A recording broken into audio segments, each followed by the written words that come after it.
parle de crise, mais on est dans une crise cosmique globale de la possibilité du réveil, de l'infusion de la totalité de ce qui est le mystère même de cet amour qui pointe, qui surgit au sein de la souffrance étant ce lieu mystérieux d'une tension extrême qui appelle la libération, cette libération qui n'est pas autre chose qu'une puissance libératrice. Cette puissance libératrice est un accomplissement même de l'état naturel global, et cet état naturel n'est pas souffrance, mais joie, puissance d'être, dynamisation bouillonnante du fait d'être. Eh bien, cela, le mental fait son possible pour le retarder, c'est son job, mais en même temps l'encourager certainement. Tout est bien, n'est-ce pas? Eh bien, cette crise-là qu'on appelle présente, et qu'elle soit individuelle ou collective, si tant est que nous allions vers une possibilité de réveil collectif, ce qui pourrait être symptomatique avec l'émergence de ce que l'on appelle le nouvel âge, la réémergence et la mise en avant de ce qui a toujours été ce qu'on appelle la tradition, qui a toujours été, mais qui en Occident réémerge parce qu'il y a un changement et une nécessité cyclique effectivement qu'émerge ce qui doit émerger, que le mental ou la mentalité ou l'opinion publique le veuille ou non, ce qui veut être doit être. Et effectivement, il y a les résistances. Un dinosaure résiste à la libellule, peut-être. Vous avez dit sexualité? Oui. Mais sans la sexualité, vous ne seriez pas là physiquement?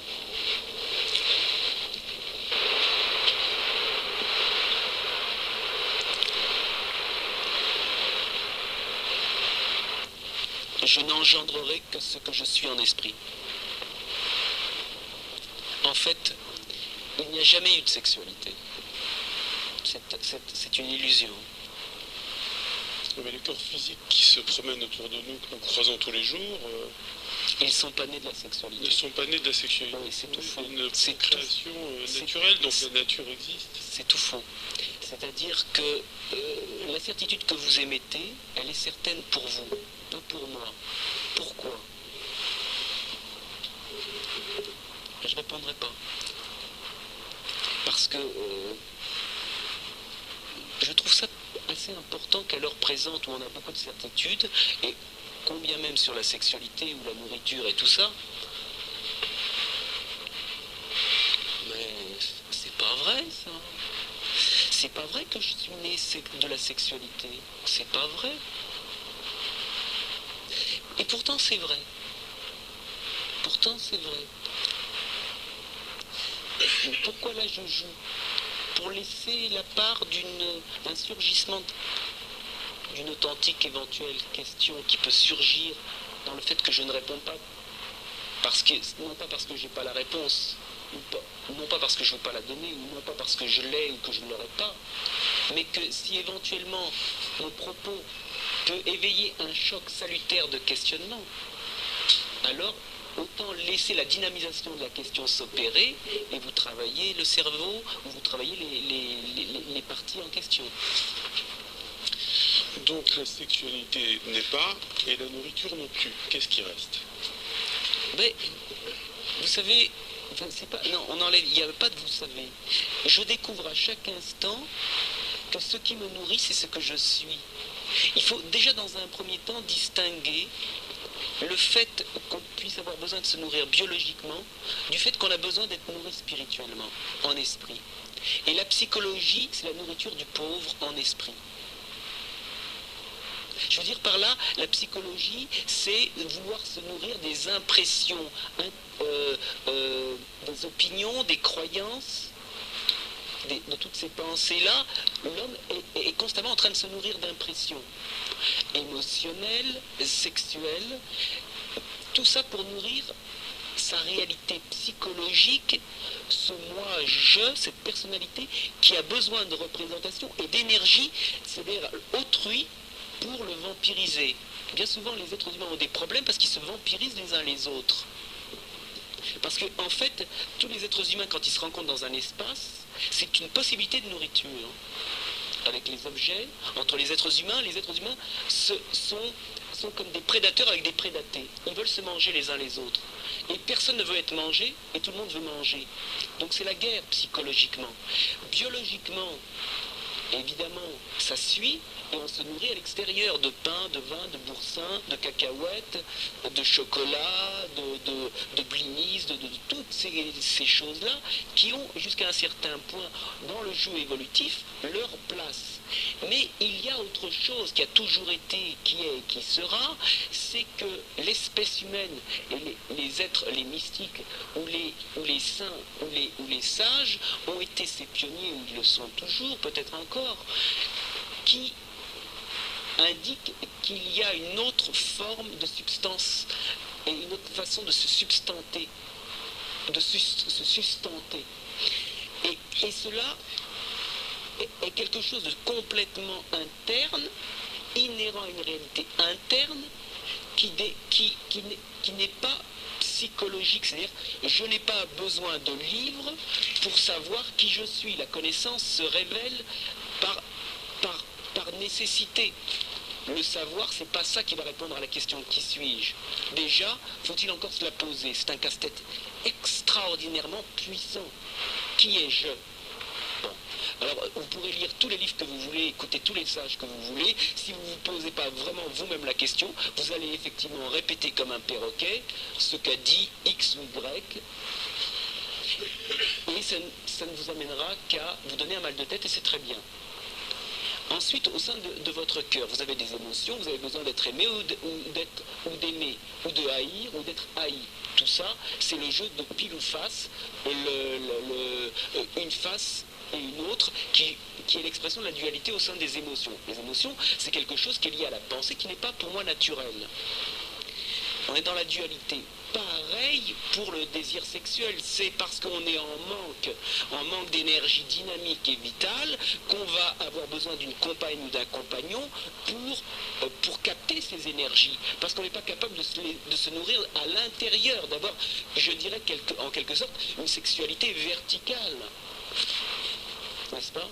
Eh bien, pour ma part, ce qui caractérise le mystique, le saint ou le sage, c'est d'une certaine façon, chacun à sa façon, mais qui revient toujours à cette évidence, c'est qu'ils vont découvrir le surgissement de la source intérieure qui les nourrit de l'intérieur. Nous n'avons pas besoin de pain et de vin et de boursin extérieur, cela à quoi nous sommes tellement identifiés comme à cette nourriture psychologique, dite psychologique qui est le savoir, les livres, les conférences, écouter par exemple éventuellement ce qui est dit maintenant. Et pareil pour les émotions, pareil pour les sensations. Celui qui commence à venir à l'intérieur, qui laisse surgir le surgissement de l'être intérieur, de l'homme du dedans, cet homme du dedans révèle l'ivresse au sein du livre de l'homme, la connaissance qui surgit de l'intérieur et qui ne passe pas par des intermédiaires. Je n'ai pas besoin de savoir à l'extérieur, qu'on me dise de l'extérieur, c'est une révélation. Et les textes sacrés ne sont qu'à ce moment-là que des indications de la révélation intérieure. Mais quand cette révélation se fait, eh bien souvent, il est fort probable qu'on trouve assez obsolètes même tous les textes qui ont pu être écrits avant que surgisse en vous la délivrance du livre inhérent à votre connaissance d'être maintenant tout de suite. Pareil pour votre cœur d'amour qui surgit dans une extase flamboyante, dans le surgissement et la naissance de la fusion de ce que votre appel en tant qu'âme se font avec la fusion de l'être qui vous appelle et vous révèle en tant qu'amour inconditionnel. Pareil pour la dynamisation de la vie qui n'a plus besoin de sexualité pour révéler un feu vivant, vibrant du dynamisme de vie parce que vos organes sexuels ne sont plus au service de la procréation, mais de la création éternelle, de la puissance de la vie, du bouillonnement du volcan du vivant qui surgit en lui-même, qui n'a pas besoin de compagne, de compagnon pour en fait se créer dans l'instant. Et ça, la libération du désir, la libération de l'autre, c'est incomparablement le fait que tout ce qui va chercher à l'extérieur est lié à la souffrance. Le fait est que le non-désir est nos souffrances. C'est d'être, le désir d'être. Et ça me semble extrêmement important où 3615 Club Minitel Rose est fort un peu partout, que l'obsession économique, l'obsession de la nourriture, etc., c'est lié à un manque. Et la libération du manque est cela même qui attend l'homme au tournant de chaque coin de rue, ou dans le studio même. Ici et maintenant, 88.2 sur la bande FM, la radio libre de l'Île-de-France, Liberté. Tiens, c'est un joli propos, la liberté, qui est cultivé au quotidien dans cette radio 88.2. En tous les cas, je ne sais pas ce que vous mettez comme sens sur ce terme de liberté, mais nous savons de quoi il s'agit. Alors, radio ici et maintenant, la radio libre de l'Île-de-France, 88.2 sur la bande FM. Et nous recevons Solaris, qui a commis un ouvrage qui s'appelle Insurrection solaire, aux éditions L'Original Charles Anthony. Et bien sûr, puisqu'on a un petit peu évoqué au travers d'un certain nombre de mots, de noms, de propos, de phrases, de questionnements, on a évoqué tout ce qui vous amène ici et maintenant, dans votre quotidien, dans votre instant présent, Solaris. Alors ce livre, cet ouvrage, vous êtes plutôt tradition orale, vous êtes plutôt sur les mots, le sens des mots, la communication, sur ce que vous avez à communiquer avec les autres, dans vos rencontres, sans parler de disciples. Après tout, êtes-vous un maître vous-même? Question comme ça, oui ou non? Oui. Oui, vous êtes un maître. Maître de moi-même, oui. Maître de vous-même. Oui. Est-ce que c'est enfermant d'être un maître de soi-même? C'est la liberté totale. C'est la liberté. Et pour les autres qui sont peut-être vos disciples, est-ce que c'est enfermant d'être à votre écoute? Je n'ai pas le sentiment d'avoir de disciples parce que celui qui est vraiment maître reconnaît tous ceux qu'il rencontre ici tout de suite comme des maîtres. Et donc, votre avis sur les maîtres, ils sont utiles ou inutiles? À mon sens, dans les temps qui viennent, ils seront de plus en plus présents. Insurrection solaire de Solaris, la question donc est la suivante. Vous venez de publier votre premier livre, c'est le premier, oui, aux éditions L'Original Charles Anthony. Oui. Alors, dans quel but et quel est le contenu de ce livre? Et j'ai réalisé que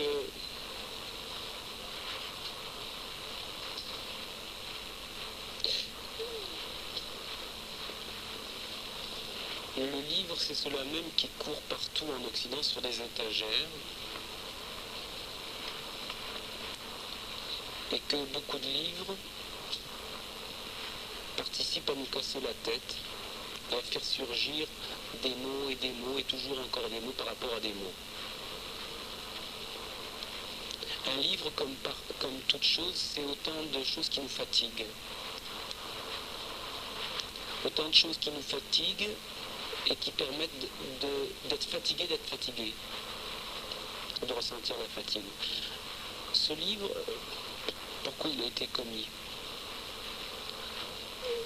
Parce que tout simplement, ça participe à l'heure présente d'une nécessité de laisser un parfum à travers un objet livre qui peut se passer de livre, mais c'est comme une bouteille à la mer au regard de beaucoup d'êtres qui souffrent, qui cherchent, et c'est comme tout simplement d'offrir une opportunité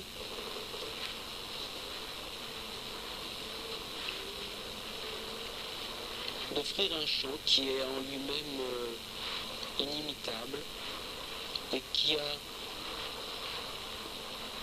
la nécessité de prendre une expression telle que le monde le formule.